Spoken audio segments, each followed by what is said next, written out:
ഇന്ന് ഡ്യൂട്ടിക്ക് വരുമ്പോൾ തന്നെ സ്നോയുടെ വാർണിംഗ് ഒക്കെ ഉണ്ടായിരുന്നു. ഡ്യൂട്ടിയുടെ ഇടയിൽ ഡോറ് തുറന്ന് പുറത്ത് നോക്കിയപ്പോൾ നല്ല കട്ട സ്നോ വീഴുണ്ടായിരുന്നേ. അത് കഴിഞ്ഞത് ഡ്യൂട്ടി കഴിഞ്ഞ് പുറത്തേക്ക് ഇറങ്ങിയപ്പോഴേക്കും സ്നോ ആക്ച്വലി കുറഞ്ഞു. പക്ഷേ നമ്മുടെ പ്ലാന്റ് മൊത്തം സ്നോയിൽ മുങ്ങിക്കെടുക്കുകയാണ്. പ്ലാന്റിൻ്റെ പുറത്തേക്കൊക്കെ വന്നപ്പോൾ ആകെ സ്നോൻ്റെ ഫുള്ള് കളിയാണ്. കാണാൻ കിട്ടില്ലായിരുന്നു. പക്ഷെ സത്യം പറയാൻ എനിക്ക് ഈ സ്നോ അത്രയ്ക്ക് അങ്ങോട്ട് ഇഷ്ടമല്ല. കാരണം വല്ലാത്തൊരു വൃത്തികെട്ട തണവാണ്.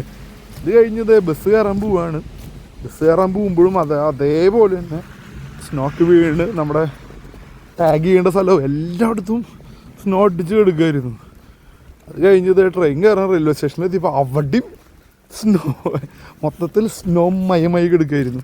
പക്ഷെ വീട് എത്താറായപ്പോഴേക്കും അവിടുത്തെ സ്നോ ഒക്കെ മെൽറ്റ് ആവുള്ളൂ. കാരണം എന്താണെന്ന് വെച്ചാൽ ടെമ്പറേച്ചർ വല്ലാണ്ട് മൈനസിലേക്ക് പോയിട്ടില്ല.